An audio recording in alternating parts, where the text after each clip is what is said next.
കഫമാണ് block ആയിട്ടിരിക്കുന്നതെന്നുണ്ടെങ്കിൽ ആ കഫം ഞങ്ങൾ ക്ലീൻ ചെയ്ത് കളയും. അല്ല മറ്റെന്തെങ്കിലും ആണെന്നുണ്ടെങ്കിൽ ഞങ്ങൾ ബയോപ്സിക്ക് എടുക്കുമെന്ന് ഒരു ഡോക്ടർ എന്നെ ബയോപ്സി എടുക്കുന്ന ഡോക്ടർ എന്നോട് പറഞ്ഞു. ഡോക്ടർ റിസൾട്ട് എല്ലാം വാങ്ങിച്ച് നോക്കിയിട്ട് എന്നോട് പറഞ്ഞു, മോനെ ഇത് നീ ഉദ്ദേശിക്കുന്ന പോലെ ചെറിയ കാര്യമല്ല, ഇത് ലങ് ക്യാൻസറാണ്. ഇതിൻ്റെ ഒരു പ്രത്യേകത എന്താണെന്ന് വെച്ച് കഴിഞ്ഞാൽ ലങ്സിൽ വരുന്ന ക്യാൻസർ മറ്റ് ശരീരങ്ങളിലേക്ക് അതിൻ്റെയേറെ സ്പീഡിൽ സ്പ്രെഡായിട്ടുണ്ടാവും. ഡോക്ടേഴ്സ് അത് കണ്ടിട്ട് ഇത് വളരെ മാരകമായ ക്യാൻസറിൻ്റെ സെല്ലുകളാണെന്നും സ്ത്രീകളിൽ വളരെ കുറച്ച് ആളുകൾക്ക് മാത്രമാണ് ഈ ക്യാൻസർ സാധാരണ വരിക എന്ന് പറഞ്ഞു. പല പ്രാവശ്യം പറഞ്ഞു, പപ്പ ഇതുപോലെ എനിക്കൊരു മുഴയാണ്, അത് ലങ്സിനകത്താണ്, അത് വളരുന്നുണ്ട്, സർജറി വേണം. ഇതൊക്കെ ഞാൻ ഇൻഡയറക്റ്റായിട്ട് ഞാൻ പപ്പയോട് പല ആവർത്തി പറഞ്ഞു. പക്ഷേ എൻ്റെ പപ്പയ്ക്ക് അത് മനസ്സിലായില്ല. ലാസ്റ്റ് ഞാൻ ഒരു ദേഷ്യഭാവത്തിൽ ഞാൻ പറഞ്ഞു, പപ്പ എനിക്ക് ക്യാൻസറാണെന്ന് പറഞ്ഞില്ലേ എന്ന് പറഞ്ഞിട്ട് ഞാൻ പെട്ടെന്ന് ഫോൺ കട്ട് ചെയ്തിട്ട്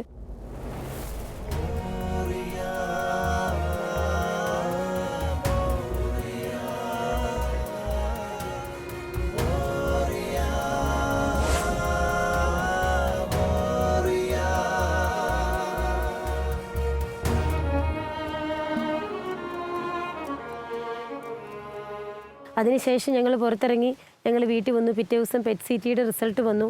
അതിനകത്ത് ഏകദേശം 70% എൻ്റെ തലയൊഴികെ ശരീരം മുഴുവൻ 70% ക്യാൻസർ ബാധിച്ചിരുന്നു എന്നുള്ള റിസൾട്ടാണ് ഞങ്ങൾക്ക് കിട്ടിയത്. ആ റിസൾട്ട് കൊണ്ട് ഞങ്ങൾ എറണാകുളത്തെ ലേക്ക് ഷോർ ഹോസ്പിറ്റലിൽ ഡോക്ടർ ഗംഗാധരൻ ഡോക്ടറുടെ വീട്ടിൽ ഞങ്ങൾ പോയി. ഡോക്ടറും എൻ്റെ ശരീരം മുഴുവൻ പരിശോധിച്ചു. എൻ്റെ ആ റിസൾട്ടിനകത്ത് എൻ്റെ കഴുത്തിന് ചുറ്റും 12ഓളം മുഴകളുണ്ട്. അത് വലുതും ചെറുതുമായ 12ഓളം മുഴകളുണ്ടെന്ന് റിസൾട്ടിനകത്തുണ്ട്. ഡോക്ടർ ആ മുഴകൾ മുഴുവൻ പരിശോധിച്ചു. അതെല്ലാം പരിശോധിച്ച് കഴിഞ്ഞപ്പോഴത്തേക്ക് എനിക്ക് നല്ല വേദനയായിരുന്നു ഫീൽ ചെയ്ത്.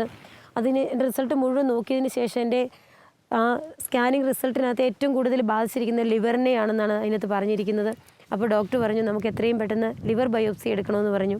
അപ്പോൾ ലിവർ ബയോപ്സിക്ക് വേണ്ടി എവിടെയാണ് ചെയ്യുന്നതെന്ന് ചോദിച്ചപ്പോൾ ഞങ്ങൾ പറഞ്ഞു, കാരിത്താസിൽ ചെയ്തോളാം എന്ന് പറഞ്ഞ് ഞങ്ങൾക്ക് ഡോക്ടർ കാരിത്താസിലേക്ക് റെഫർ ചെയ്യുന്നു ലിവർ ബയോപ്സിക്ക്. ഞങ്ങൾ വന്ന് ഹോസ്പിറ്റലിൽ വന്ന് ലിവർ ബയോപ്സി എടുത്തു. ലിവർ ബയോപ്സി എടുത്തപ്പോഴും ഞങ്ങളന്ന് അഡ്മിറ്റ് ആകുന്നില്ല. തിരിച്ച് എടുത്ത് അന്ന് തന്നെ ഞങ്ങൾ ഡിസ്ചാർജ് ചെയ്ത് വീട്ടിലേക്ക് പോവുകയാണ്. അതിനും 4 ദിവസം കഴിഞ്ഞിട്ട് റിസൾട്ട് വരത്തുള്ളൂ എന്ന് പറഞ്ഞു. ആ 4 ദിവസത്തിന് ശേഷം ലിവർ ബയോപ്സിയുടെ റിസൾട്ട് വന്നപ്പോൾ ലിവറിന് തന്നെ 80% ബാധിച്ചിരുന്നു ക്യാൻസർ എന്ന് പറഞ്ഞു. 80% ലിവർ ഫെയിലിയർ ആയിരുന്നു. അപ്പം ഡോക്ടർ റിസൾട്ടെല്ലാം കണ്ടിട്ട് ഗംഗാധരൻ ഡോക്ടറിനെ വീണ്ടും റിസൾട്ട് കാണിച്ചു.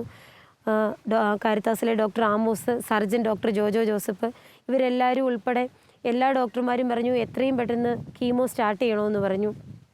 അങ്ങനെ കീമോ സ്റ്റാർട്ട് ചെയ്യുന്നതിനെക്കുറിച്ച് സാഹു ബ്രദറിനോടും എഫാത്ത മിനിസ്ട്രീസിലുള്ള സാഹു ബ്രദറിൻ്റെ കൂട്ടത്തിൽ പ്രേക്ഷിത ശുശ്രൂഷ ചെയ്യുന്ന ഡോക്ടർ വിനോ ബ്രദറിനോടും എല്ലാവരോടും പറഞ്ഞപ്പോൾ ബ്രദർ പറഞ്ഞു, എൻ്റെ ജീവിത പങ്കാളിയോട് പറഞ്ഞു എന്നാണ് എന്നോട് പിന്നീട് എൻ്റെ ജീവിത പങ്കാളി പറഞ്ഞത്, നമുക്ക് അപ്പനോട് ചോദിച്ചു നോക്കാം, നമ്മുടെ അപ്പനല്ലേ, അപ്പനോട് ചോദിച്ചു നോക്കാം, അപ്പൻ തരാതിരിക്കത്തില്ല, എന്താണെങ്കിലും നമുക്ക് ധ്യാനം കൂടിയിട്ട് കീമോ സ്റ്റാർട്ട് ചെയ്യാമെന്ന് വിനോ ബ്രദർ പറഞ്ഞെന്ന് പറഞ്ഞു. ഗംഗാധരൻ ഡോക്ടർ ഈ റിസൾട്ട് എല്ലാം പരിശോധിച്ചിട്ട് പറഞ്ഞു, ഇവളെ മാറ്റി നിർത്തിയിട്ട് ഞാൻ ഓർക്കുകയാണ് ഇപ്പോഴും എന്നോട് പറഞ്ഞ വാക്കുകൾ, ഇവളുടെ ഹസ്ബൻഡിനോട് പറയണം ഇത് ട്രീറ്റ്മെൻറ്റ് കൊണ്ട് കാര്യമില്ല, ഒരു പാലിയേറ്റീവ് കീമോ കൊടുത്താൽ 5 അല്ലെങ്കിൽ 6 മാസത്തിൽ കൂടുതൽ ഈ പെൺകുട്ടി ജീവിച്ചിരിക്കില്ല. അതുകൊണ്ട് അങ്ങനൊരു സംവിധാനത്തെപ്പറ്റി ചിന്തിച്ചാൽ മതി. ഒരുപാട് പണം മുടക്കി അങ്ങനെ ചിലവഴിച്ചാലും പ്രയോജനമുള്ള കാര്യമല്ല എന്ന് പറഞ്ഞു. അപ്പോൾ പുറത്തിറങ്ങിയിട്ട് എൻ്റെ ഫാദറിലോ ഒത്തിരിയേറെ കരഞ്ഞു. എൻ്റെ ഫാദറിലോ എൻ്റെ കൂടുതലുണ്ട്. ഞാൻ പുള്ളിയെ ആശ്വസിപ്പിക്കാൻ എനിക്കും പറ്റുന്നില്ല, എന്നെ ആശ്വസിപ്പിക്കാൻ എൻ്റെ ഫാദറിലേക്കും പറ്റുന്നില്ല. കാരണം ഞങ്ങൾ അങ്ങനെ ഒരു സ്റ്റേജിലേക്ക് എത്തി.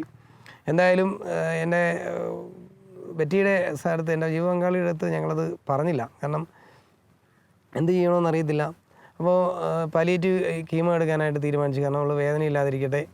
അപ്പോൾ അത് എവിടെ എടുക്കണമെന്ന് ഡോക്ടർ ചോദിച്ചു.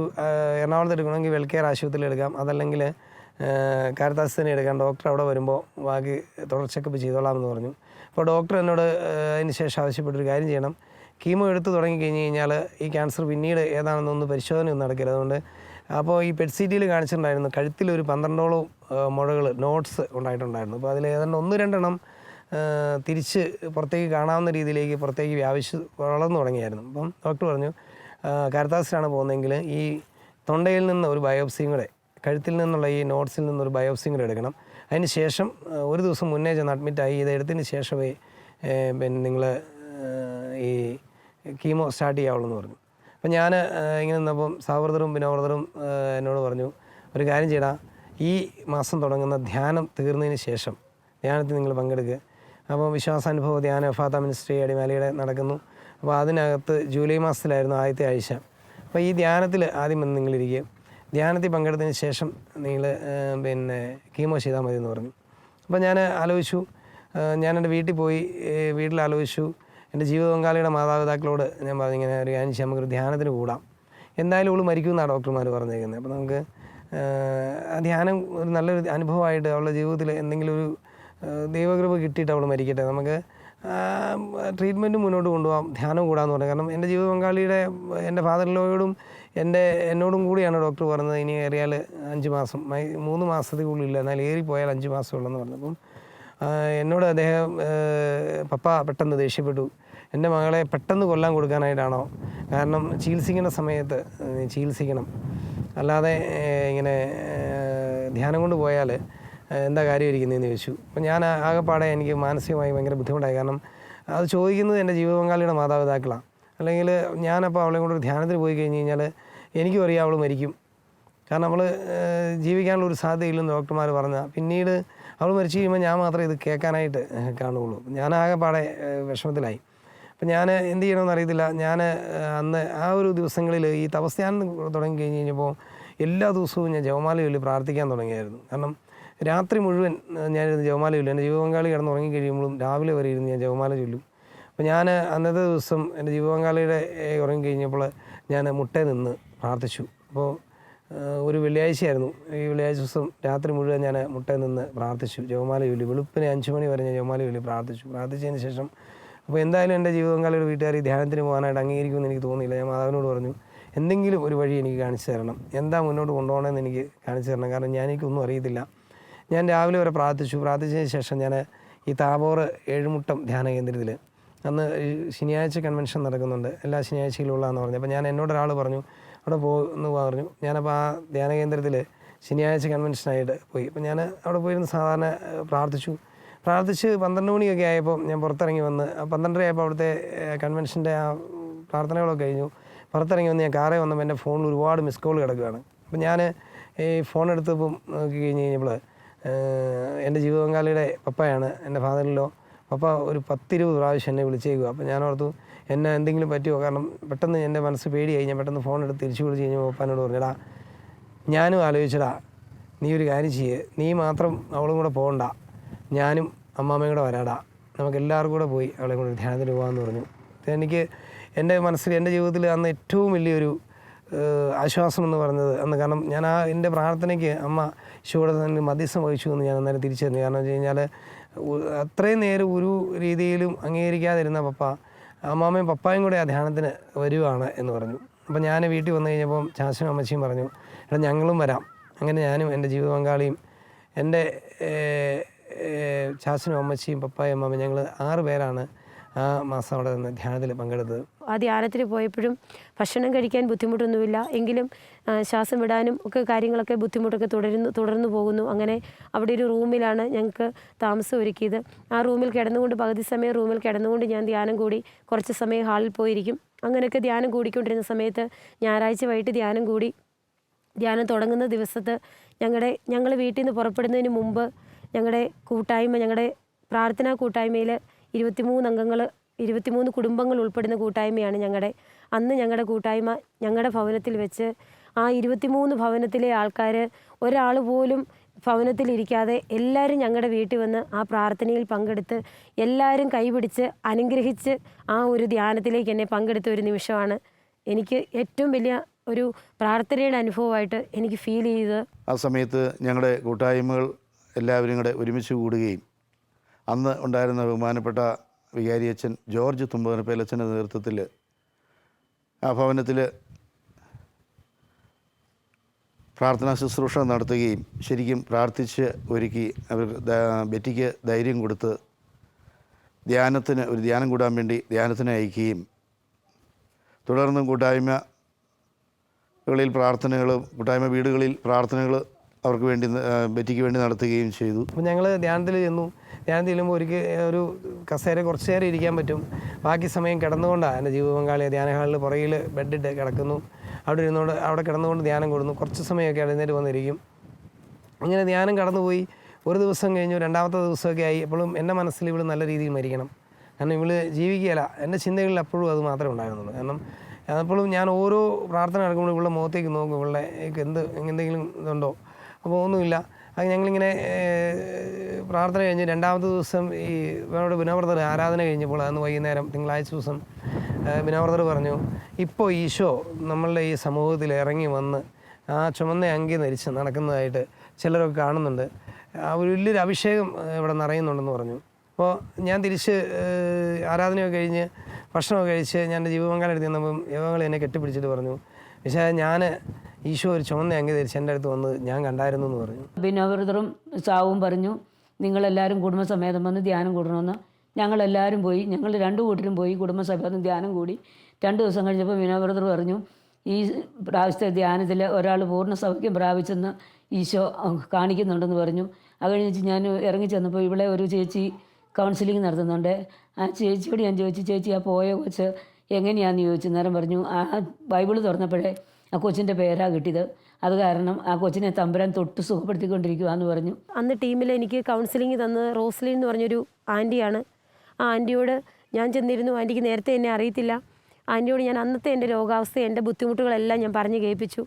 അത് കഴിഞ്ഞിട്ട് ആൻറ്റി എന്നോട് പറഞ്ഞു, നീ സങ്കടപ്പെടുകയൊന്നും വേണ്ട, നമുക്ക് തമ്പുരാൻ എന്നാ മെസ്സേജ് തരുന്നത് നോക്കാമെന്ന് പറഞ്ഞു. അങ്ങനെ ആൻറ്റി പരിശുദ്ധ ബൈബിൾ തുറന്ന് ആൻറ്റി ബൈബിൾ വചനം എടുത്തിട്ട് ആൻറ്റി എന്നോട് ആദ്യത്തെ കുറച്ച് നേരം ആൻറ്റി വായിക്കുന്ന പോലെ എനിക്ക് തോന്നി.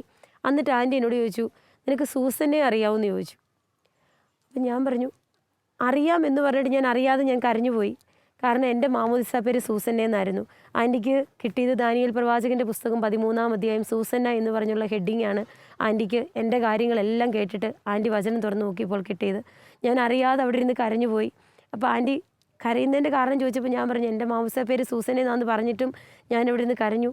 അപ്പോൾ ആൻറ്റി പെട്ടെന്ന് ചാടി എഴുന്നേറ്റിട്ട് ബൈബിൾ ചുംബിച്ച് ബൈബിൾ അടച്ചു വെച്ചിട്ട് എന്നോട് പറഞ്ഞു, തമ്പുരാൻ നിന്നെ പേര് ചൊല്ലി വിളിച്ചിരിക്കുകയല്ലേടി, പിന്നെന്തിനാ മോനെ നീ കരയുന്നതെന്ന് ചോദിച്ച് ആൻറ്റി എന്നോട് പറഞ്ഞു, നീ ഒന്നും പേടിക്കണ്ട, നീ ധൈര്യമായിട്ട് പൊക്കോളാൻ പറഞ്ഞു. ബിനോബ്രദർ വേണ്ടി പ്രാർത്ഥിച്ചു. കുറേ നേരം ഞങ്ങളുടെ കാര്യങ്ങളെല്ലാം ചോദിച്ചു, പ്രാർത്ഥിച്ച് കഴിഞ്ഞ് ബിനോബ്രദർ എൻ്റെ ജീവപങ്കാളിയോട് പറഞ്ഞു, എടി നീ 1.5 മാസം മുമ്പ് മരിച്ചു പോയ ആളാണ്, അന്ന് നിനക്കൊരു തലകറക്കമൊക്കെ വന്നിട്ടുണ്ടാവും, നിനക്ക് എന്തെങ്കിലും അറിയാവോ, ഇപ്പോൾ നിനക്കൊരു കുഴപ്പമില്ല, ഈശോ നിൻ്റെ ജീവിതം തിരിച്ചു തന്നേക്കെന്ന് പറഞ്ഞു. Praise the Lord. കാരണം അത് എങ്ങനെ പറയണമെന്ന് എനിക്കറിയില്ല. ആ കസേരയിലിരിക്കുമ്പോൾ തിരിച്ച് വീട്ടിലേക്ക് മരിച്ചു പോകുന്ന എൻ്റെ ജീവിതപങ്കാളിയും കൊണ്ട് കൊണ്ടതെന്ന് ചിന്തിച്ചുകൊണ്ടിരുന്ന എൻ്റെ മുന്നിലേക്ക് ബിനോബ്രദർ പറഞ്ഞു, ദേ അവൾ 1.5 മാസം മുമ്പ് മരിച്ച വ്യക്തിയായിരുന്നു, ഇപ്പോൾ അവൾക്ക് ഒരു കുഴപ്പമില്ല, ഈശോ അവൾക്ക് തിരിച്ച് ജീവൻ കൊടുത്തിട്ടുണ്ടെന്ന് പറഞ്ഞു. അപ്പോൾ ഞാൻ എൻ്റെ ജീവപങ്കാളി പെട്ടെന്ന് കരഞ്ഞു. അവൾ പറഞ്ഞു, ശരിയാണ്, 1.5 മാസം മുമ്പ് അവൾ റൂമിൽ ബോധരഹിതയായിട്ട് വീണിട്ട് ആരും കാണാതിരുന്നിട്ട് അവർ ഇസ്രയേലിൽ വെച്ച് അവളുടെ സ്നേഹിതർ പെട്ടെന്ന് ഹോസ്പിറ്റലിൽ കൊണ്ടുവന്നൊരു സാഹചര്യം ഉണ്ടായിരുന്നു. അപ്പോൾ ശരിക്കും ആ നിമിഷം എങ്ങനെ എക്സ്പ്രസ് ചെയ്യണമെന്ന് എനിക്കറിയത്തില്ല. കാരണം എൻ്റെ കുഞ്ഞുങ്ങളേക്ക് അമ്മയില്ലാതാവും, അതിൻ്റെ ആദ്യം എന്താണെന്ന് ചിന്തിച്ചിരിക്കുന്നു, എൻ്റെ മുന്നോട്ടുള്ള ലൈഫ് എന്താണെന്ന് ചിന്തിച്ചിരിക്കുമ്പോഴാണ് ഈശോയുടെ വലിയ കൃപ എൻ്റെ ജീവിതത്തിലേക്ക് വന്നത്. ആ ഒരു പ്രാർത്ഥനയ്ക്ക് ശേഷം ഞാൻ റൂമിൽ ചെന്ന് ഞങ്ങളുടെ പ്രാർത്ഥനയ്ക്ക് ശേഷം ബിനോബ്രദർ ധ്യാന ഹാളിലേക്ക് അടുത്ത സെക്ഷന് വേണ്ടി ബിനോബ്രദർ ധ്യാന സ്റ്റേജിൽ കയറാൻ പോയി. ഞാൻ ആ സമയത്ത് എൻ്റെ ശരീരത്തിന് ആകെ പാനം, എനിക്കെന്തോ ഒരു ബുദ്ധിമുട്ടാണ്, എൻ്റെ ശരീരത്തിൽ എന്തോ ഭാരമാണോ എനിക്കെന്തോ എന്നറിയത്തില്ലാത്തൊരു ഫീലിംഗ് ആയിരുന്നു അന്നേരം എനിക്ക് ശരീരത്ത്. ഞാൻ നേരെ റൂമിൽ പോയി, എനിക്ക് വോമിറ്റ് ചെയ്യാനുള്ളൊരു ടെൻഡൻസി പോലെ എനിക്ക് തോന്നി. ഞാൻ ആ ടോയ്ലറ്റിൽ കയറി ഞാൻ എത്രമാത്രം വോമിറ്റ് ചെയ്തു എന്നുള്ള കാര്യം എനിക്കറിയത്തില്ല. എനിക്ക് എന്ന് പറഞ്ഞാൽ കാല് മുതൽ തല വരെ എന്തോ ഒരു ഭാരം എനിക്ക് ഒഴിഞ്ഞു പോകുന്ന പോലെ തോന്നി. അതുപോലെ ഞാൻ വോമിറ്റ് ചെയ്തു. ആ വോമിറ്റ് ചെയ്യുന്ന സമയത്ത് എൻ്റെ കാതുകളിൽ ഞാൻ ബിനോബ്രദറിൻ്റെ സൗണ്ട് കേൾക്കുന്നുണ്ട് സ്റ്റേജിൽ. ഏറ്റവും വലിയൊരു മാരകമായ രോഗത്തിൽ നിന്ന്, മാരകമായ അവസ്ഥയിൽ നിന്ന് തമ്പുരാൻ വലിയൊരു സൗഖ്യം കൊടുത്തിട്ടുണ്ട്, നിങ്ങൾ വൈകുന്നേരം ആ സാക്ഷ്യം കേൾക്കുമെന്ന് ബിനോബ്രദർ സ്റ്റേജിൽ പറയുന്നത് ഞാൻ നേരം കേൾക്കുക. എന്നിട്ട് ഞാൻ എൻ്റെ ആ ക്ഷീണമെല്ലാം മാറി, വൊമിറ്റിംഗ് എല്ലാം കഴിഞ്ഞിട്ട് എനിക്ക് ശരീരം ഫ്രീ ആയ പോലെ എനിക്ക് തോന്നി. എൻ്റെ ശരീരത്തിന് ഒട്ടും ഭാരമില്ലാത്തൊരവസ്ഥയിലേക്ക് ഞാൻ തിരിച്ചു വന്ന പോലെ എനിക്ക് തോന്നി. ഞാൻ എന്നിട്ട് വീണ്ടും പോയി ആ ക്ലാസ്സിലിരുന്നു. ബിനോബ്രദറിൻ്റെ ആ ക്ലാസ് തുടർച്ചയായിട്ട് ഞാൻ കേട്ടു. അന്ന് വൈകിട്ട് തുടർന്ന് വന്ന ധ്യാനം തീരുവാണ്. അന്ന് വൈകുന്നേരം, അന്ന് വൈകിട്ട് എനിക്ക് അനുഭവപ്പെട്ട ഒരു സൗഖ്യം ഞാനന്ന് സാക്ഷ്യമായിട്ട് ഞാൻ പറഞ്ഞിട്ട് പോയി. നാളെ ഞാൻ കാരിത്താസ് ഹോസ്പിറ്റലിലേക്കാണ് പോകുന്നത്, നാളെ ടെസ്റ്റ് എടുക്കും എന്നെല്ലാം പറഞ്ഞിട്ടാണ് ഞങ്ങളന്ന് പോകുന്നത്. അപ്പോൾ പിറ്റേ ദിവസം ഞങ്ങൾ രാവിലെ തന്നെ ധ്യാന കേന്ദ്രത്തിൽ തന്നെ കാരിത്താസ് ഹോസ്പിറ്റലിലേക്ക് പോയി. ഞങ്ങളെല്ലാം വിഷമിച്ചു അങ്ങനെ ഇരുന്നു. അവിടുന്ന് പോരാനായിട്ട് അവിടുന്ന് ഒത്തിരി കുറച്ച് ദിവസം താമസം എടുക്കേണ്ടി വന്നു. ഇന്നത്തേക്ക് ഇവിടെ എല്ലാവരും വിഷമിച്ചു. ഇതെല്ലാം ഞങ്ങൾ എന്നാ ചെയ്യുന്നത്? അകലെയല്ലേ, ഇസ്രായേലിലല്ലേ അന്ന് പോയിരിക്കുന്നത്. അത് കാരണം അവിടെ നിന്ന് വന്നു. ഇവിടെ വന്നപ്പം ആശുപത്രികളിലെല്ലാം പറഞ്ഞു ഒരു രക്ഷയില്ല. ഇവിടെ കൊണ്ടുപോയ ആശുപത്രികളിലെല്ലാം പറഞ്ഞു ഒരു രക്ഷയില്ല, 3 മാസം വരെയും കാലാവധി ഇല്ല എന്നാ പറഞ്ഞാൽ പിന്നെയും വിടുന്നത്. അങ്ങനെ വന്നിട്ടാണ് ഞങ്ങൾ ഇവിടെ പോകുന്നത്, ധ്യാനത്തിന് പോകുന്നത്. ധ്യാനത്തിന് പോയി പ്രാർത്ഥിച്ച് പിന്നെ ദൈവാനുഗ്രഹം കൊണ്ട് പിന്നെ ഭേദമായി. ഞങ്ങൾ ആ ധ്യാനം കഴിഞ്ഞു. അന്ന് വൈകുന്നേരം വിനോദർ പറഞ്ഞു, നിങ്ങളൊന്നും പറയണ്ട, നിങ്ങൾ നേരെ ഡോക്ടർമാരുടെ അടുത്ത് പോകണം, ഡോക്ടർമാരോട് പോയി അവർ പറഞ്ഞ കാര്യങ്ങളെല്ലാം ചെയ്യണം. അപ്പം പക്ഷേ ഈ കീമോ എടുക്കുന്നതിന് മുമ്പ് ഒരിക്കൽ കൂടെ ഒരു ബയോപ്സി എടുത്ത് പരിശോധിക്കണമെന്ന് നിങ്ങളവരോട് ആവശ്യപ്പെടുക. അതിൻ്റെ എല്ലാ കാര്യങ്ങളും ക്ലിയർ ആയതിനു ശേഷം ഇവിടെ വന്ന് സാക്ഷ്യം പറയണം. കാരണം ഇത് അനേകർക്ക് വേണ്ടിയാണ് അവളെ ഈ ജീവിതം ഈശോ കൊടുത്തേക്കുന്നതെന്ന് പറഞ്ഞു. അപ്പം ഞങ്ങൾ പിറ്റേ ദിവസം രാവിലെ ഞങ്ങൾ വീട്ടിലേക്ക് പോകുന്നില്ല. ഞങ്ങൾ അവിടെ നിന്ന് തന്നെ നേരെ കാരിത്താസ് ആശുപത്രിയിലേക്കാണ് പോയത്. ഞങ്ങൾ കാരിത്താസ് ആശുപത്രി ചെന്നപ്പോൾ ഡോക്ടർമാർ ചിന്തിച്ചത് ഞങ്ങൾ ഈ തൊണ്ടയിൽ നിന്നുള്ള ബയോപ്സി എടുത്തതിന് ശേഷം കീമോ ചെയ്യാനായിട്ടാണ് ചെന്നതെന്നാണ് ഓർത്തത്. ഞങ്ങളവിടെ ചെന്നു. അപ്പോൾ ഡോക്ടർ ജോജോ ജോസഫ് എന്ന് പറയുന്ന ഓങ്കോളജി സർജൻ്റെ അടുത്താണ് ഈ ബയോപ്സിക്ക് വേണ്ടി റെഫർ ചെയ്തിരുന്നത്, ഈ തൊണ്ടയിൽ നിന്ന് കുത്തിയെടുക്കാനായിട്ട്. അപ്പം ഞങ്ങൾ അദ്ദേഹത്തിൻ്റെ അപ്പോയിൻമെൻ്റൊക്കെ എടുത്ത് അവിടെ കയറി ചെന്ന് കഴിഞ്ഞപ്പോൾ ഡോക്ടറും 2 അസിസ്റ്റൻ്റ് ഡോക്ടർമാരും ഉണ്ട്. ഞങ്ങൾ അദ്ദേഹത്തെ കണ്ടു. അദ്ദേഹം പരിശോധിച്ചു കഴിഞ്ഞപ്പോൾ അദ്ദേഹം തൊണ്ടയിൽ വന്ന് പരിശോധിച്ച് കഴിഞ്ഞപ്പോൾ ആ ഒരു മുഴ പോലും ഭാഗികമായിട്ട് കാണാനായിട്ട് അവിടെ ഇല്ല. അപ്പോൾ ഡോക്ടർ ഈ പെറ്റ് CT റിസൾട്ട് എടുത്ത് നോക്കി, ഇവിടെ എല്ലാം വിരൽ വെച്ച് കുത്തി നോക്കുന്നുണ്ട്, പക്ഷെ ഒരു പ്രയോജനം കിട്ടുന്നില്ല, പുള്ളിക്കൊന്നും മനസ്സിലാകുന്നില്ല. പുള്ളിയോട് ചോദിച്ചു, ഈ കഴുത്തിൽ എവിടെയാണ് മുഴ ഉണ്ടായിരുന്നു, നിങ്ങൾ കണ്ടതാണോ എന്ന് ചോദിച്ചു. അപ്പം ഡോക്ടർ ആദ്യമായിട്ടായിരുന്നു എൻ്റെ പങ്കാളി പരിശോധിക്കുന്നത്. അപ്പം ഞാൻ പറഞ്ഞു, ഇതിങ്ങനെ ഞാനും കണ്ടതാണ്, ഒരു 2 എണ്ണം കുറച്ചേക്ക് പുറത്തേക്ക് ഉണ്ടായിരുന്നു, പിന്നെ ഇതിനകത്ത് ബാക്കി എനിക്കറിയില്ല, ഡോക്ടർമാർ പറഞ്ഞതെന്ന് പറഞ്ഞു. നിങ്ങൾ കണ്ട മുഴ ഏതാണെന്ന് കാണിക്കാമെന്ന് ചോദിച്ചു. അപ്പം ഞാൻ വന്ന് നോക്കി കഴിഞ്ഞപ്പോഴും അങ്ങനെ ഒരു സംഭവം അവിടെ ഇല്ല. Praise the Lord. അത് ശരിക്കും ഈ ഡോക്ടർ എന്നിട്ട് പെട്ടെന്ന് ഫോൺ വിളിച്ചു. ഈ ഡോക്ടർ ആമോസ് എന്ന് പറയുന്ന ഡോക്ടർ അടുത്ത റൂമിലുണ്ടായിരുന്നു. ഡോക്ടർ ആമോസിനെ വിളിച്ചു. അദ്ദേഹം വന്ന് ഈ റിസൾട്ടുകളെടുത്ത്, കാരണം അത്രയും ദിവസങ്ങളെ ഡോക്ടർ കണ്ടതാണ്. അദ്ദേഹം ഇത് പരിശോധിച്ചപ്പോഴും അവിടെ ഒന്നും കാണാനായിട്ട് സാധിച്ചില്ല. പിന്നീട് ഡോക്ടർ VP ഗംഗാധരൻ ശനിയാഴ്ച ദിവസമായിരുന്നു, ഡോക്ടറും അവിടെ ഹോസ്പിറ്റലുണ്ട്. ഈ VP ഗംഗാധരൻ ഡോക്ടറെയും വിളിച്ച് അവർ സംസാരിച്ചു. പക്ഷേ അവിടെ ഉണ്ടായിരുന്ന എല്ലാ ഡോക്ടർമാരും പരിശോധിച്ച ശേഷം ഈ മുഴ ഒന്നും കാണാനായിട്ട് അവിടെ ഉണ്ടായിരുന്നില്ല. അപ്പോൾ അവർ തമ്മിൽ ആലോചിച്ചു, ഡോക്ടർമാർ ആലോചിച്ചിട്ട് പറഞ്ഞു, മുഴകളൊന്നും ഇപ്പോൾ കാണുന്നില്ലല്ലോ. അപ്പം ഞാൻ ധ്യാനത്തെക്കുറിച്ചോ ഇങ്ങനെ ഒരു കാര്യം എന്നോട് പറഞ്ഞിരുന്നതിനെക്കുറിച്ചൊന്നും ഞാൻ അവരോട് സംസാരിച്ചില്ല ആ നിമിഷങ്ങളിലൊന്നും. അപ്പോൾ അവർ പറഞ്ഞൊരു കാര്യം ചെയ്യുക, ലിവറിൽ തന്നെ ഒരു ബയോപ്സി കൂടെ എടുക്കണം, കാരണം നമുക്കൊന്നുകൂടെ പരിശോധിച്ചതിന് ശേഷം വേണം. ഞാൻ അങ്ങോട്ട് ആവശ്യപ്പെടാതെ തന്നെ ആ ഡോക്ടർമാർ പറഞ്ഞു, ലിവർ ബയോപ്സി ഒന്നുകൂടെ എടുത്തിട്ട് വേണം, എന്നാൽ ഈ തൊണ്ടയിൽ നിന്ന് എടുത്തിട്ട് ചെയ്യാമെന്ന് കരുതിയപ്പോൾ തൊണ്ടയിലില്ലല്ലോ, അതുകൊണ്ട് ലിവർ ബയോപ്സി ഒന്നുകൂടെ എടുക്കാമെന്ന് പറഞ്ഞു. അങ്ങനെ ലിവർ ബയോപ്സിക്ക് വേണ്ടിയിട്ട് വീണ്ടും അവർ വിട്ടു. ഞങ്ങൾ ലിവർ ബയോപ്സി എടുക്കുന്നിടത്ത് ചെന്നു. അവിടെ CT എടുത്തുകൊണ്ട് ആളുടെ ലിവറിൽ നിന്ന് വീണ്ടും ബയോപ്സിക്ക് എടുത്തു. അപ്പോൾ ബയോപ്സിക്ക് എടുത്ത് ഞങ്ങൾ അയച്ചു. ഒരു 3 ദിവസം കഴിയുമ്പം നമുക്ക് കീമോ സ്റ്റാർട്ട് ചെയ്യാം, അന്നേരം റിസൾട്ട് ആകും. 3 ദിവസം കഴിഞ്ഞ് വരാൻ പറഞ്ഞ് ഞങ്ങൾക്ക് ഡേറ്റൊക്കെ തന്ന് 4ാമത്തെ ദിവസം വരാൻ പറഞ്ഞ് ഡേറ്റ് തന്ന് വിട്ടു. 3ാമത്തെ ദിവസം ജീവിത പങ്കാളി 4ാമത്തെ ദിവസം ഇവിടെ കൊണ്ട് പോകുന്നതിന് മുമ്പ് തന്നെ 3ാമത്തെ ദിവസം ഞാൻ ഈ ഹോസ്പിറ്റലിൽ ചെന്ന് ഈ ബയോപ്സിയുടെ റിസൾട്ട് വാങ്ങിക്കാനായിട്ട്. അപ്പോൾ ബയോപ്സി റിസൾട്ട് എടുത്തു കഴിഞ്ഞപ്പോൾ അതിനകത്ത് ലിവറിൽ ബയോപ്സിയിൽ ഒരു ക്യാൻസറും ഇല്ല എന്നുള്ള റിസൾട്ടാണ് എനിക്ക് കണ്ടത്. അപ്പോൾ ഇത് പത്തോളജിസ്റ്റ് ആയിട്ടിരുന്ന ഡോക്ടർ അവിടുന്ന് ഞാൻ ഈ ലാബിൽ നിന്ന് സാധനം വാങ്ങിക്കുമ്പോൾ അതിന് മുമ്പത്തെ റിസൾട്ട് കൂടെ എന്നോട് വാങ്ങിച്ചിട്ട് റിപ്പീറ്റ് ചെയ്തതായതുകൊണ്ട് ഇദ്ദേഹം രണ്ടും തിരിച്ചു മറിച്ച് നോക്കിയിട്ടാണ് അവരെൻ്റെ ഇത് തന്നത്. ഞാനിത് വാങ്ങിച്ചു. ഇതെടുത്തിട്ട് ഞാൻ ഇത് നോക്കിക്കഴിഞ്ഞപ്പോൾ അതിനകത്ത് ക്യാൻസർ ഇല്ല. ഞാൻ എൻ്റെ ജീവിത പങ്കാളിയെ വിളിച്ചിട്ട് പറഞ്ഞു, എടി ദൈവം നമുക്കിടയിൽ അത്ഭുതം പ്രവർത്തിച്ചു, നിൻ്റെ ലങ്സിൽ ലിവറിൽ ക്യാൻസർ ഇല്ല. ആ 80% ഇങ്ങനെ ഇരുന്നെന്ന് പറയുന്നിടത്ത് ഡെഡ് സെല്ലെന്നാണ് കാണിക്കുന്നത്, എന്തോ അവിടെ ഉണ്ടായിരുന്നു, ഒന്നുമില്ല, ആ റിസൾട്ടാണ് എൻ്റെ കിട്ടിയേക്കുന്നതെന്ന് പറഞ്ഞു.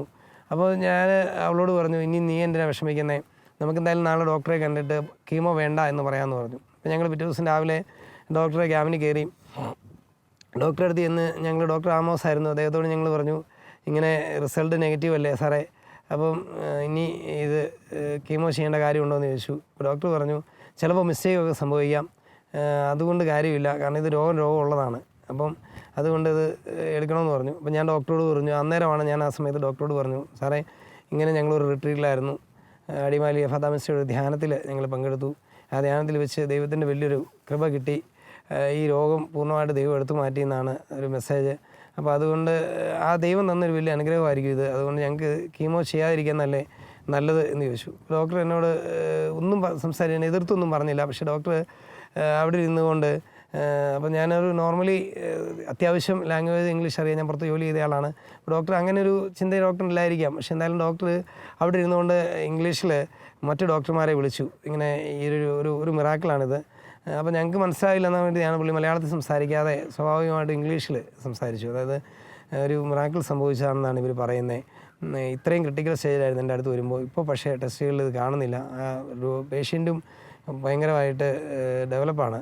അപ്പോൾ എന്താ ചെയ്യേണ്ടതെന്ന് അറിയത്തില്ല എന്ന് പറഞ്ഞു. അപ്പോൾ എനിക്ക് തോന്നുന്നു ഒരുപക്ഷെ അദ്ദേഹം ഗംഗാധരൻ ഡോക്ടറെ ആയിരിക്കാം ഫോൺ വിളിച്ചത്. കാരണം അദ്ദേഹമായിരുന്നു ഇത് ഫോളോ അപ്പ് ചെയ്ത് അങ്ങോട്ട് പറഞ്ഞു വിട്ടത്. അപ്പം പലരെ ഇദ്ദേഹം ഫോൺ വിളിച്ചു കഴിഞ്ഞിട്ട് വീണ്ടും എന്നോട് പറഞ്ഞു, എന്താ ചെയ്യുന്നത് നിങ്ങൾ ഉദ്ദേശിക്കുന്നതെന്ന് ചോദിച്ചു. കീമോ വേണ്ടെന്നാണോ ഉദ്ദേശിക്കുന്നതെന്ന് ചോദിച്ചു. അപ്പോൾ ഞാൻ പറഞ്ഞു, സാർ ഇങ്ങനെ റിസൾട്ട് ഇങ്ങനെയല്ലേ വന്നത്, അപ്പം ദൈവാനുഗ്രഹം കിട്ടിയെന്ന് ഞങ്ങൾ വിശ്വസിക്കുന്നു. അതുകൊണ്ട് തീർച്ചയായിട്ടും ഇത് വേണ്ടാന്നുള്ളൊരു പക്ഷമാണെന്ന് പറഞ്ഞു. പിന്നെ എല്ലാവർക്കും സംശയമാണ്, ഇത് വെറുതെ ആണോ, പ്രാർത്ഥിച്ചാൽ എങ്ങനെ ഇത്രയും രോഗസൗഖ്യം കിട്ടുന്നത് എന്നുള്ള ചിന്തയായിരുന്നു എല്ലാവർക്കും. ഏറ്റവും ഒടുക്കം ഇത് പൂർണ്ണമായിട്ടും സൗഖ്യമായെന്ന് എല്ലാ ചെക്കപ്പും ചെയ്തിട്ട് പേപ്പർ കൊണ്ടുപോയി ഗംഗാധരൻ ഡോക്ടറെ കാണിച്ചപ്പം പറഞ്ഞു, ഡോക്ടർമാർക്ക് രണ്ടാമത്തെ സ്ഥാനമുള്ളൂ, ദൈവത്തിനാണ് ഒന്നാം സ്ഥാനം കൊടുക്കേണ്ടത്. അതാണ് ഏറ്റവും ഒടുക്കം ഗംഗാധരൻ ഡോക്ടർ പറഞ്ഞത്. ശരിക്കും അത്ഭുതകരമായ ദൈവത്തിൻ്റെ ശക്തി കരബലം അവിടെ പ്രകടമാകുന്നത് കാണുവാനായിട്ട് സാധിച്ചു. പിന്നീട് ആ മകളുടെ പരിശോധനയിൽ 100% അവൾ സുഖപ്പെട്ട ഒരു റിപ്പോർട്ടാണ് കിട്ടിയത്. അവളുടെ ശരീരത്തിൽ ക്യാൻസർ സെല്ലില്ല, ഇനി ഇവൾ ജീവിക്കുകയില്ല മരിക്കുകയുള്ളൂ എന്ന് പറഞ്ഞ അതേ ഡോക്ടർ തന്നെ എഴുതി കൊടുത്തു ഇവളുടെ ശരീരത്തിൽ ക്യാൻസർ സെല്ലില്ല. അവൾ ആദ്യം വന്നപ്പോൾ തന്നെ അവളോട് സൂചിപ്പിച്ചിരുന്നു, ജീവിക്കുന്ന ദൈവത്തിന് അസാധ്യമായ യാതൊന്നുമില്ല, മനുഷ്യന് അസാധ്യമായത് ദൈവത്തിന് സാധിക്കും. ദൈവത്തിൻ്റെ അത്ഭുതകരമായ സൗഖ്യത്തിൻ്റെ ബലം നീ ഈ ധ്യാനത്തിൽ അനുഭവിക്കും. തീർച്ചയായിട്ടും അവരെല്ലാം കുടുംബസമേതം വിശ്വാസത്തോടെ പ്രാർത്ഥിച്ചു. സ്നേഹസമ്പന്നനായ ഈശോ അവൾക്ക് പൂർണ്ണ സൗഖ്യം കൊടുക്കുകയും ചെയ്തു. Praise the Lord. ഞാൻ ഇസ്രയേലിൽ നിന്ന് തിരിച്ചിങ്ങോട്ട് പോരുന്നതിന് മുമ്പ് എൻ്റെ സുഹൃത്തുക്കളെല്ലാം കൂടെ ഈശോയുടെ കല്ലറയിൽ പോയി പ്രാർത്ഥിക്കാനായിട്ട് എന്നെ പല പ്രാവശ്യം കൊണ്ടുപോയി. അപ്പോൾ അവിടെ ഈശോയുടെ കല്ലറയിലോട്ട് പോകുമ്പോൾ ഏറിപ്പോയൊരു 3 മിനിറ്റ് പ്രാർത്ഥിക്കാനുള്ളൊരു സാവകാശം നമുക്ക് അവിടെ കിട്ടത്തുള്ളൂ. ഒരു ക്യൂ നിന്നാണ് പോകുന്നത്. അപ്പോൾ അവരോട് പറഞ്ഞു, നിനക്ക് മടുക്കുന്നതിനും വരെ നീ കയറി പ്രാർത്ഥിച്ചു. പിന്നെയും ഓരോരുത്തരുടെ പുറകിൽ ഞാൻ ക്യൂ നിന്ന് കയറിപ്പോയി പ്രാർത്ഥിക്കും. അന്ന് എൻ്റെ അറിവ് എൻ്റെ ലങ്സിന് മാത്രം ക്യാൻസർ ബാധിച്ചിട്ടുണ്ടെന്ന ആളാണ്. നാട്ടിൽ വന്നതിന് ശേഷമാണ് എത്രമാത്രം സീരിയസ് ആണെന്നുള്ള കാര്യം എനിക്ക് തന്നെ ബോധ്യപ്പെട്ടത്. അപ്പോൾ ഞാൻ അന്ന് എൻ്റെ അറിവിനനുസരിച്ച് ഞാനന്ന് അവിടെ വെച്ച് ഞാൻ പ്രാർത്ഥിച്ചു, തമ്പുരാനെ, ഞാനിന്ന് എൻ്റെ അപ്പനായിട്ടാണ് ഞാനെന്നത്. കാരണം നാട്ടിലേക്ക് എൻ്റെ ജീവിത പങ്കാളി ഫോണിൽ കൂടെ വിളിച്ചു വെച്ചാൽ ഞാൻ എൻ്റെ ജീവിത പങ്കാളിയോട് ചോദിക്കും, അപ്പൻ്റെ അടുത്ത് പോയോ, അപ്പൻ എന്നാ പറഞ്ഞു, അപ്പനോട് എൻ്റെ കാര്യം പറഞ്ഞോ, അപ്പനോട് മക്കളുടെ കാര്യം പറഞ്ഞോ എന്നൊക്കെ ഞാൻ അപ്പൻ എന്ന് സംബോധന ചെയ്താണ് ഞാൻ ഈശോയെക്കുറിച്ച് എപ്പോഴും ഞാൻ പറഞ്ഞുകൊണ്ടിരുന്നത്.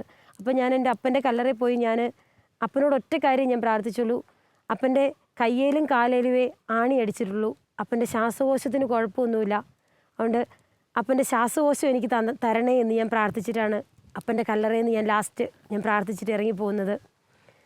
പക്ഷേ ഇവിടെ വന്ന് ഇസ്രയേലിൽ നിന്ന് തിരിച്ചു വന്ന് ഇവിടെ ടെസ്റ്റുകളെല്ലാം എടുത്ത് ടെസ്റ്റിൻ്റെ റിസൾട്ടൊക്കെ ഇടയ്ക്കൊക്കെ ഞാൻ കണ്ടപ്പോഴും എൻ്റെ ജീവിത പങ്കാളിയോടൊക്കെ ഞാൻ ചോദിച്ചു, ബേജ ഇത് 4th സ്റ്റേജ് എന്നാണല്ലോ കണ്ടിരിക്കുന്നത്, അപ്പോൾ ഇത് എത്ര സ്റ്റേജ് ഉണ്ട്? അപ്പോഴൊക്കെ എൻ്റെ ജീവിത പങ്കാളി എന്നെ ആശ്വസിപ്പിച്ച് തിരിച്ചു നിർത്തി, എടി ഇത് 4 സ്റ്റേജ് അല്ല, ഇതിന് 7-8 സ്റ്റേജ് ഉണ്ട്, അപ്പോൾ 4 സ്റ്റേജിലേ ആയുള്ളൂ, നീ ബുദ്ധിമുട്ടുണ്ടെന്നൊക്കെ എന്നോട് പറഞ്ഞ് ആശ്വസിപ്പിച്ച് നിർത്തിയ സമയങ്ങളുണ്ടായിരുന്നു. പക്ഷേ ഇതെൻ്റെ തലയൊഴികെ ബാക്കി ശരീരഭാഗങ്ങൾ മുഴുവൻ ഇത് ബാധിച്ചു. 4th സ്റ്റേജ് ആണെന്നുള്ള കാര്യമൊന്നും എനിക്കറിയത്തില്ലാത്തൊരു സമയത്താണ് ഞാൻ അപ്പനോട് ശ്വാസകോശം മാത്രം ചോദിച്ചിട്ട് വന്നത്. പക്ഷേ ഇവിടെ വന്ന് ധ്യാനമെല്ലാം കൂടി ഡോക്ടർമാരുടെ റിസൾട്ടുകളെല്ലാം എൻ്റെ ഫയലുകളെല്ലാം പരിശോധിച്ച് റിസൾട്ടുകളെല്ലാം നോക്കി ഏറ്റവും അവസാനമാണ് ഞാൻ അറിയുന്നത്, തമ്പുരാനോട് ഞാനൊരു ശ്വാസകോശം ചോദിച്ചപ്പോൾ തമ്പുരാൻ ഒരു പുതിയ തലയൊഴികെ ബാക്കി മുഴുവൻ ശരീരഭാഗങ്ങളും എനിക്ക് പുതിയതായിട്ട് തമ്പുരാൻ തന്നു എന്നുള്ള കാര്യം, എൻ്റെ അപ്പൻ എനിക്ക് തന്നു എന്നുള്ള കാര്യം അന്നേരപ്പോഴാണ് ഞാൻ മനസ്സിലാകുന്നത്. വിശുദ്ധ മത്തായിയുടെ സുവിശേഷം 7-ാം അധ്യായം 11-ാം വാക്യത്തിൽ പറയുന്നുണ്ട്, ദുഷ്ടരായ നിങ്ങൾ നിങ്ങളുടെ മക്കൾക്ക് നല്ലത് കൊടുക്കണമെന്ന് ആഗ്രഹിക്കുന്നുണ്ടെങ്കിൽ സ്വർഗസ്ഥനായ പിതാവ് എത്ര അധികമായിട്ട് നിങ്ങൾക്ക് നൽകുകയില്ല എന്ന്. നാം ചോദിക്കുന്നതിലും നമ്മൾ ആഗ്രഹിക്കുന്നതിലും ഒക്കെ ഒരുപാട് അധികമായിട്ട് നമുക്ക് തരാൻ കഴിയുന്ന നല്ല ദൈവത്തിന് മഹത്വം ഉണ്ടായിരിക്കട്ടെ എന്ന് പറഞ്ഞാണ് എഫേസോസ് 3-ാം അധ്യായം അവസാനിക്കുന്നത് തന്നെ. അപ്പോൾ ആ നല്ല ദൈവത്തിന് ഞാൻ ഒരു ശ്വാസകോശം മാത്രം ചോദിച്ചപ്പോൾ അപ്പൻ എനിക്കൊരു പുതിയ ജീവിതം തന്നു. യാതൊരു രോഗാവസ്ഥയില്ലാതെ ഇപ്പോൾ തന്നെ എല്ലാവരും ഭയക്കുന്ന ഒരു രോഗമാണ് ക്യാൻസർ രോഗമെന്നത്.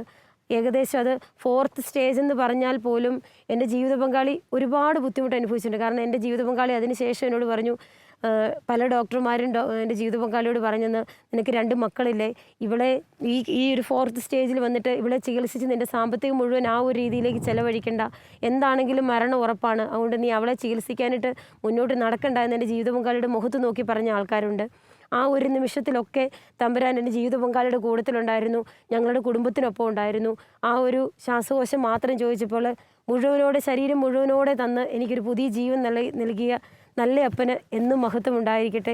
ഞാനിന്ന് ധ്യാനം കൂടിയപ്പോൾ, ബഹുമാനപ്പെട്ട എഫാത്ത മിനിസ്ട്രീസിലെ ധ്യാനം കൂടിയപ്പോൾ ബിനോ ബ്രദർ മക്കളെക്കുറിച്ചുള്ള ക്ലാസ് എടുത്തായിരുന്നു.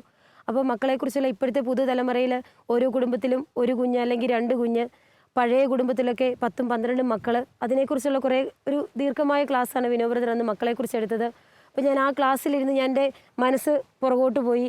എനിക്ക് കീമോ സ്റ്റാർട്ട് ചെയ്യണം എന്നൊക്കെ പറഞ്ഞതൊക്കെ എൻ്റെ മനസ്സിലേക്ക് ഇങ്ങനെ ഓടിയെത്തി. അപ്പം ലേശ്വർ ഹോസ്പിറ്റലും കാരിത്താസ് ഹോസ്പിറ്റലൊക്കെ ഇരുന്നപ്പോൾ ഞാൻ കീമോ സ്റ്റാർട്ട് ചെയ്യുന്നുള്ളൊരു വാക്ക് എൻ്റെ മനസ്സിൽ കേട്ട അന്ന് മുതൽ എന്താണ് കീമോ എന്ന് എനിക്കറിയത്തില്ല. അപ്പോൾ കാരിത്താസ് ഹോസ്പിറ്റലിൽ ഞാൻ കീമോ വാർഡിനകത്തൂടെയൊക്കെ കയറി നടന്നു ഇത് എന്താണെന്ന് അറിയാൻ. അപ്പം കീമോ ചെയ്തുകൊണ്ടിരിക്കുന്നവരുടെ ഒരുപാട് ബുദ്ധിമുട്ടുകൾ, അവർക്ക് കൂട്ടിരിക്കുന്നവർ കണ്ടുകൊണ്ടിരിക്കുന്ന ബുദ്ധിമുട്ടുകൾ, ഇതെല്ലാം ഞാൻ കണ്ടു. തലയിൽ ഒരു നാര് പോലും മുടിയില്ലാതെ വിഷമിക്കുന്നവർ, തലയിൽ തുണിയിട്ട് കുനിഞ്ഞിരിക്കുന്ന ഒത്തിരി ആൾക്കാർ, അങ്ങനെ പറഞ്ഞറിയിക്കാൻ മേലാത്ത ഒരുപാട് വിഷമിക്കുന്ന ഒത്തിരി ആൾക്കാരെ ഞാൻ, ക്യാൻസർ രോഗികളെ തന്നെ ഞാൻ 2 ഹോസ്പിറ്റലിൽ ഞാൻ കണ്ടു, അകത്തും പുറത്തുമായിട്ട്. അങ്ങനെ ആ ഒരു സമയത്ത് അപ്പനോട് ഞാൻ ആ ധ്യാന ഹാളിലിരുന്ന് പ്രാർത്ഥിച്ചു, എൻ്റെ ദൈവമേ, കീമോതെറാപ്പിയിൽ നിന്ന് എനിക്കൊരു മോചനം നൽകുവാണെങ്കിൽ തമ്പുരാൻ ആഗ്രഹിക്കുന്ന മക്കൾക്ക് ജന്മം നൽകാൻ എന്നെ അനുഗ്രഹിക്കണമേ എന്ന്. സ്നേഹമുള്ളവരെ, തമ്പുരാൻ എനിക്ക് വലിയൊരു രോഗത്തിൽ നിന്ന് സൗഖ്യം തന്നത് മാത്രമല്ല, എഫാത്ത മിനിസ്ട്രീസിലെ പ്രേക്ഷിതർ എന്നോട് പറയുന്ന പോലെ നിനക്കൊരു ഗിഫ്റ്റും തന്നു, അതിൻ്റെ കൂടെ തമ്പുരാൻ വലിയൊരു ബോണസും കൂടെ തന്നെന്ന് പറഞ്ഞ പോലെ എനിക്ക് ധ്യാനത്തിനെല്ലാം ശേഷം എനിക്ക് 3-മതൊരു ആൺകുട്ടിയെ കൂടി തന്ന് തമ്പുരാൻ എന്നെ സമർത്ഥമായി എന്നെ അനുഗ്രഹിച്ചു.